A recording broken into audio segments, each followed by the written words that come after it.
ಹೊಳೆನರಸೀಪುರ ಪಟ್ಟಣದ ನ್ಯಾಯಾಲಯದ ಆವರಣದಲ್ಲಿ ತಾಲೂಕು ವಕೀಲರ ಸಂಘದ ಸದಸ್ಯರು ರಾಷ್ಟ್ರಕವಿ ಕುವೆಂಪು ಜನ್ಮದಿನ ಆಚರಣೆ ಹಾಗೂ ಹೊಸ ಕ್ಯಾಲೆಂಡರ್ ವರ್ಷದ ಶುಭಾಶಯ ಕೋರುವ ಸಲುವಾಗಿ ವಿಶೇಷ ಕಾರ್ಯಕ್ರಮ ಆಯೋಜನೆ ಮಾಡಲಾಗಿತ್ತು. ವಿಶ್ವಮಾನವ ತತ್ವಗಳನ್ನು ಮನುಕುಲಕ್ಕೆ ಸಾರಿದ ರಾಷ್ಟ್ರಕವಿ ಕುವೆಂಪು ಅವರ ಬದುಕು, ಬರಹ ಹಾಗೂ ಆದರ್ಶಗಳು ಸರ್ವರಿಗೂ ದಾರಿದೀಪವಾಗಿದೆ ಎಂದು ಹಿರಿಯ ಸಿವಿಲ್ ನ್ಯಾಯಾಧೀಶರಾದ ನಿವೇದಿತಾ ಮಹಾಂತೇಶ್ ಮುನವಳ್ಳಿಮಠ್ ಅಭಿಪ್ರಾಯಪಟ್ಟರು. ನ್ಯಾಯಾಲಯದ ಆವರಣದಲ್ಲಿ ಆಯೋಜಿಸಿದ್ದ ಕಾರ್ಯಕ್ರಮದಲ್ಲಿ ಮಾತನಾಡಿದ ಅವರು, ಸಮಾಜದ ಅಭಿವೃದ್ಧಿಗೆ ಶ್ರೀಯುತರ ಕೊಡುಗೆ ಅಮೂಲ್ಯವಾಗಿದೆ. ಜೊತೆಗೆ ಅವರ ಆದರ್ಶಗಳನ್ನು ಪಾಲನೆ ಮಾಡುತ್ತಾ ಹೊಸ ವರ್ಷವು ಎಲ್ಲರಿಗೆ ಶುಭ ಉಂಟು ಮಾಡಲಿ ಎಂದು ಶುಭಾಶಯ ಕೋರಿದರು. ಸಿವಿಲ್ ನ್ಯಾಯಾಧೀಶರಾದ ಚೇತನ ಅವರು ಮಾತನಾಡಿ, ಮೈಸೂರಿನ ಮಾನಸ ಗಂಗೋತ್ರಿ ರಾಷ್ಟ್ರಕವಿ ಕುವೆಂಪು ಅವರ ಕನಸಿನ ಕೂಸು. ಜೊತೆಗೆ ತಾರತಮ್ಯ ಹೋಗಲಾಡಿಸಲು ಹಲವಾರು ರೀತಿಯ ಮಾರ್ಗದರ್ಶನಗಳನ್ನು ನೀಡಿದ್ದರು. ಕುವೆಂಪು ಅವರು ಪಡೆದ ರಾಷ್ಟ್ರಕವಿ ಪ್ರಶಸ್ತಿ, ಪದ್ಮಭೂಷಣ ಪ್ರಶಸ್ತಿ, ಜ್ಞಾನಪೀಠ ಪ್ರಶಸ್ತಿ, ಪಂಪ ಪ್ರಶಸ್ತಿ, ಪದ್ಮವಿಭೂಷಣ ಪ್ರಶಸ್ತಿ, ಕರ್ನಾಟಕ ರತ್ನ ಪ್ರಶಸ್ತಿಗಳು ಅವರಲ್ಲಿದ್ದ ಜ್ಞಾನ, ಪಾಂಡಿತ್ಯ, ಹೃದಯ ಶ್ರೀಮಂತಿಕೆಗೆ ಸಾಕ್ಷಿಯಾಗಿದೆ ಮತ್ತು ಇಂದಿನ ಪೀಳಿಗೆಗೆ ನೀಡಿದ ವಿಚಾರಧಾರೆಗಳು, ಆದರ್ಶಗಳು ಹಾಗೂ ವ್ಯಕ್ತಿತ್ವದ ಪಾಲನೆ ಮಾಡೋಣವೆಂದರು. ತಾಲೂಕು ವಕೀಲರ ಸಂಘದ ಅಧ್ಯಕ್ಷರಾದ ಎಂ.ವಿ. ಶಿವಕುಮಾರ್, ಉದಯರಂಜನ್ ಹಾಗೂ ಎಚ್.ಎಸ್. ಅರುಣ್ ಕುಮಾರ್ ಮಾತನಾಡಿದರು. ಜಯಪ್ರಕಾಶ್ ಸ್ವಾಗತಿಸಿದರು ಹಾಗೂ ಬಿ.ಎನ್. ಕೃಷ್ಣಮೂರ್ತಿ ವಂದಿಸಿದರು.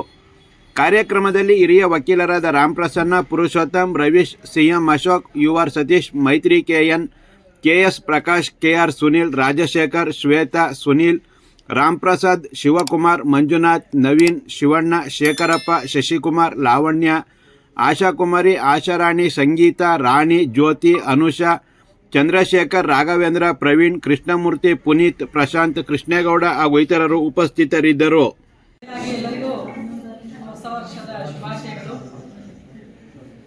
ಇವತ್ತು ರಾಷ್ಟ್ರಕವಿ ಕುವೆಂಪು ಅವರ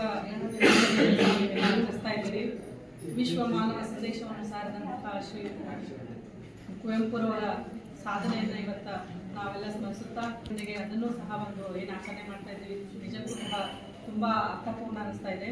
ಈ ಹೊಸ ವರ್ಷ ಎಲ್ಲರಿಗೂ ಸಹ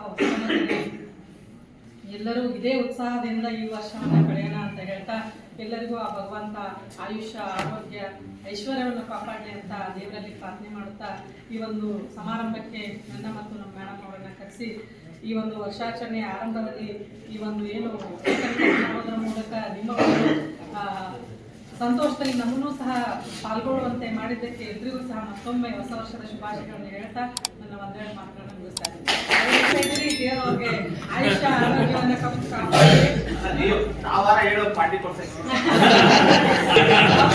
ಭಗವಂತ ಒಳ್ಳೆಯ ಆರೋಗ್ಯ, ಐಶ್ವರ್ಯವನ್ನು ಕಾಪಾಡಿ ಅಂತ ಹೇಳ್ತಾ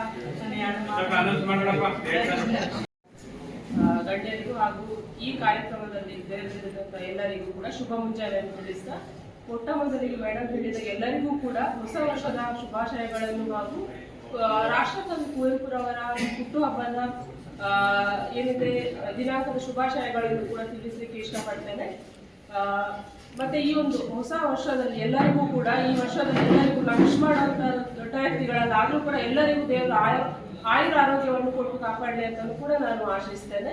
ಮತ್ತೆ ಈ ರಾಷ್ಟ್ರಕವಿ ಕುವೆಂಪು ಅವರ ಒಂದು ಜನ್ಮದಿನದ ಬಗ್ಗೆ ಅಥವಾ ಈ ಒಂದು ದಿನದ ಬಗ್ಗೆ ಮಾತಾಡಬೇಕು ಅಂತ ಅಂದ್ರೆ ನಮಗೆ ಗೊತ್ತಿರೋದು ಅವರು ಕವಿ ಅಂತ ಅಂದ್ರೆ ಏನು ಲೇಖನ ಇಟ್ಕೊಂಡು ಒಂದು ಯಾವುದೋ ಒಂದು ಪುಸ್ತಕಗಳನ್ನಾಗಲಿ ಕಾದಂಬರಿಗಳನ್ನಾಗಲಿ ಬರೀತಾರೆ ಅನ್ನುವಂಥದ್ದೊಂದು ಅವರ ಬಗ್ಗೆ ಮೇಲ್ನೋಟಕ್ಕೆ ಇರುವಂತಹ ಕಲ್ಪನೆ.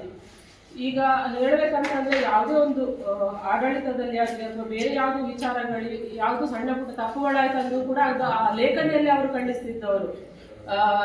ಒಂದು ಆಡಳಿತ ವ್ಯವಸ್ಥೆಯಲ್ಲಿ ಅಥವಾ ರಾಜಕೀಯದಲ್ಲಿ ಯಾವುದಾದ್ರೂ ಒಂದು ಏರುಪೇರುಗಳಾಯ್ತಂದ್ರೂ ಕೂಡ ಅದಕ್ಕೂ ಕೂಡ ಅವರು ಲೇಖನಿಯಲ್ಲಿ ಚಡಿಯಾಗಿಲ್ಲಂತೆ ಕೂಡ ಅವರು ಆ ಬರವಣಿಗೆಯಲ್ಲಿ ಅವರು ಇದನ್ನು ಹೇಳ್ತಾ ಇದ್ರು, ಉತ್ತರವನ್ನು ಕೊಡ್ತಾ ಇದ್ರು. ಮತ್ತೆ ಅವರು ಒಂದು ಹಲವಾರು ಪ್ರಶಸ್ತಿಗಳನ್ನು ಕೂಡ ಅವರು ಪಂಪ ಪ್ರಶಸ್ತಿ ಆಗ್ಬೋದು, ಪದ್ಮವಿಭೂಷಣ ಆಗಿರ್ಬೋದು, ಇತ್ಯಾದಿ ಹಲವಾರು ಪ್ರಶಸ್ತಿಗಳನ್ನು ಕೂಡ ಅವರು ಪಡ್ಕೊಂಡಂತವ್ರು. ಮತ್ತೆ ಮೈಸೂರಿನ ಮಾನಸ ಗಂಗೋತ್ರಿ ಏನಿದೆ ಅದು ಅವರ ಕನಸಿನ ಕೂಸು. ಆದ್ರಿಂದ ಇದೆ ಅಥವಾ ಅವರು ಮಾಡಿದಂತ ಅವರ ವಿಶ್ವಮಾನವ ಅಂತಾನು ಕರೀತಾರೆ. ಯಾಕಂತಂದ್ರೆ ಅವರು ಪ್ರತ್ಯಕ್ಷವಾಗಿ ಅಥವಾ ಪರೋಕ್ಷವಾಗಿ ಅವರು ಒಂದು ತಾರತಮ್ಯತೆ ಹೋಗಲಾಡಿಸ್ಲಿಕ್ಕೆ ಅಂತ ಹೇಳಿ ಅವರು ಶ್ರಮಿಸಿದವರು. ಆದ್ರಿಂದ ಅವರು ಏನು ಈ ದೇಶಕ್ಕೆ ಕೊಟ್ಟಂತ ಕೊಡುಗೆ ಏನಿದೆ ಅದೆಲ್ಲವನ್ನು ಕೂಡ ನಾವು ಸ್ಮರಿಸಿಕೊಳ್ಳೋಣ ಅಂತ ಹೇಳ್ತಾ ಈ ದಿನ ಇಲ್ಲಿ ಮಾತಾಡಲಿಕ್ಕೆ ಅವಕಾಶ ಮಾಡಿಕೊಟ್ಟಂತ ಎಲ್ಲರಿಗೂ ಕೂಡ ನನ್ನ ಧನ್ಯವಾದಗಳನ್ನು ತಿಳಿಸ್ತೇನೆ. ದಿನಾಚರಣೆ ಕೂಡ ಆಚರಿಸ್ತಿದ್ವಿ. ಈ ಹೊಸ ವರ್ಷ ನಿಮ್ಗೆಲ್ರಿಗೂ ಒಳ್ಳೆ ಆಯಸ್ಸು, ಆರೋಗ್ಯ, ಐಶ್ವರ್ಯ ಎಲ್ಲವನ್ನು ಕೊಟ್ಟು ಕಾಪಾಡಲಿ. ಜೊತೆಗೆ ಇನ್ನೂ ಒಳ್ಳೊಳ್ಳೆ ಕೇಸ್ಗಳು ಸಿಕ್ಕಿ ಹಣವಂತರಾಗಿ ಅಂತ ಆಶಿಸ್ತೀನಿ. ಕುವೆಂಪುರವರು ಬಾರಿಸು ಕನ್ನಡ ಡಿಂಡಿಮವ ಓ ಕರ್ನಾಟಕ ಹೃದಯ ಶಿವ, ಸತ್ತಂತಿಹರನ್ನು ಬಡಿದೆಚ್ಚರಿಸು, ಕಚ್ಚಾಡುವವರನ್ನು ಕೂಡಿಸಿ ಒಲಿಸು, ಹೊಟ್ಟೆಯ ಕಿಚ್ಚಿಗೆ ಕಣ್ಣೀರು ಸುರಿಸು, ಒಟ್ಟಿಗೆ ಬಾಡುವ ಕರದಲ್ಲಿ ಹರಿಸು. ಏನಪ್ಪಾ ಅಂತಂದ್ರೆ ಈ ಮೂಢನಂಬಿಕೆಗಳ ವಿರುದ್ಧ ಕುವೆಂಪುರವರು ತುಂಬಾ ಹೋರಾಟ ಮಾಡಿದಂತಹ ವ್ಯಕ್ತಿಗಳು. ಕವನ ಬರೀತಿದ್ರು, ಕಾದಂಬರಿ ಬರೀತಿದ್ರು, ವಿಮರ್ಶಕರು ಕೂಡ ಹೌದು. ಅವರು ವಿಮರ್ಶೆಗಳಲ್ಲಿ ಪ್ರತಿಯೊಂದನ್ನು ಕೂಡ ಮೂಢನಂಬಿಕೆಗಳನ್ನ ಸಂಪೂರ್ಣ ವಿರೋಧಿಸ್ತಾ ಇದ್ರು. ಯಾವ ಮಟ್ಟಕ್ಕೆ ಅಂದ್ರೆ ಇವಾಗ ಹೇಳಿದ್ನಲ್ಲ, ಸತ್ತಂತಿಹರನ್ನು ಬಡಿದೆಚ್ಚರಿಸು, ನಾವು ಸತ್ತ ಪ್ರಜೆಗಳಾಗಿ ಬದುಕ್ತಾ ಇದೀವಿ. ಕಚ್ಚಾಡುವವರು ಅಂದ್ರೆ ಜಾತಿ ಜಾತಿ ಅಂತ ಕಚ್ಚಾಡ್ತೀವಲ್ಲ, ಕಚ್ಚಾಡುವವರನ್ನು ಕೂಡಿಸಿ ಒಲಿಸು, ಒಟ್ಟಿಗೆ ಬದುಕಿ, ಜಾತಿ ಜಾತಿ ಅಂತ ಹೊಡೆದಾಡ್ಬೇಡಿ ಅಂತ ಹೇಳಿದ್ರು. ಮನುಷ್ಯರೆಲ್ಲರೂ ಒಂದೇ, ಮನುಜ ಮತ ವಿಶ್ವಪಥ. ರಾಷ್ಟ್ರಕವಿಯವರೇ ಹೇಳ್ತಾರೆ ಮನುಜ ಮತ, ಎಲ್ಲರೂ ಕೂಡ ಸಮಾನರು ಅಂತ ಹೇಳ್ತಾರೆ. ರಾಷ್ಟ್ರಕವಿ ಹೌದು, ಪದ್ಮಭೂಷಣ ವಿಭೂಷಣ ಪ್ರಶಸ್ತಿಗಳು ಹೌದು, ಜ್ಞಾನಪೀಠ ಪ್ರಶಸ್ತಿ ಕೂಡ ಹೌದು, ಎಲ್ಲವನ್ನು ಪಡ್ಕೊಂಡಂತ ಅಂತ ಜ್ಞಾನಿಗಳೇ ಹೇಳ್ತಾರೆ ಕುವೆಂಪು ಅವರವರು. ಯಾವುದೇ ಜಾತಿಗಳಿಲ್ಲ, ಯಾವುದೇ ಮತಗಳಿಲ್ಲ, ಎಲ್ಲರೂ ಒಂದೇ, ಎಲ್ಲರೂ ಸಮಾನರು. ನಾವು ಇದನ್ನ ಎಷ್ಟು ಮಟ್ಟಿಗೆ ಬೆಳೆಸ್ಕೊತಿದೀವಿ, ಉಳಿಸ್ಕೊತೀವಿ. ಬರೀ ಅವರ ದಿನಾಚರಣೆಗಳನ್ನ ಆಚರಿಸೋದಲ್ಲ, ಅದನ್ನ ಎಷ್ಟು ಮಟ್ಟಿಗೆ ನಾವು ಆಚರಿಸ್ತಾ ಇದೀವಿ, ಅವ್ರು ಹೇಳಿಕೊಟ್ಟಂತ ರೀತಿನಲ್ಲಿ ಯಾವ ರೀತಿ ನಡೀತಾ ಇದೀವಿ, ನಾವು ಆತ್ಮಾವಲೋಕನ ಮಾಡ್ಕೊಳ್ಳೋಣ. ಈಗ ಹೇಳಿದ್ರಲ್ಲ KRJ ಅವರು, ಎದೆ ಧ್ವನಿಗೂ ಮಿಗಿಲಾದ ಶಾಸ್ತ್ರವಿರುವುದೇನು ಅಂತ. ಅಂದ್ರೆ ನಾವು ಯಾರಿಗೆ ಬೇಕಾದ್ರೂ ಏನ್ ಬೇಕಾದ್ರೂ ಸುಳ್ಳು ಹೇಳ್ಬೋದು, ನಮ್ಮ ಆತ್ಮ ವಂಚನೆ ಮಾಡ್ಕೊಳಕ್ಕಂತೂ ಸಾಧ್ಯ ಇಲ್ಲ, ನಮ್ಮ ಆತ್ಮಕ್ಕೆ ಸುಳ್ಳು ಹೇಳಕ್ಕಂತೂ ಸಾಧ್ಯ ಇಲ್ಲ. ನಾವ್ ಎಷ್ಟೇ ಸುಳ್ಳು ಹೇಳಿದ್ರು ಅದು ಬೈತಾ ಇರ್ತದೆ.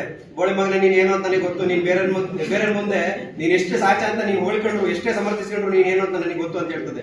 ಹಂಗಾಗಿ ನಾವ್ ಯಾರಿಗೆ ಬೇಕಾದ್ರೂ ಸುಳ್ಳು ಹೇಳ್ಬೋದು, ಅದು ಸುಳ್ಳು ಹೇಳಕ್ ಸಾಧ್ಯನೇ ಇಲ್ಲ. ಹಂಗಾಗಿ ಆತ್ಮವಂಚನೆಗೆ ಮಾಡಿಕೊಂಡು ಸುಳ್ಳು ಹೇಳ್ಕೊಂಡು ಮೇಲ್ನೋಟಕ್ಕೆ ನಾನು ಅಂತನು ಇಂತನು ಅಂತ ಹೋಳ್ಕೊಂಡು ನಡ್ಕೊಳ್ಳೋದ್ಕಿಂತ ಪ್ರತಿಯೊಬ್ರು ಕೂಡ ನೇರವಾಗಿ ನಡ್ಕೊಳ್ಳೋಣ.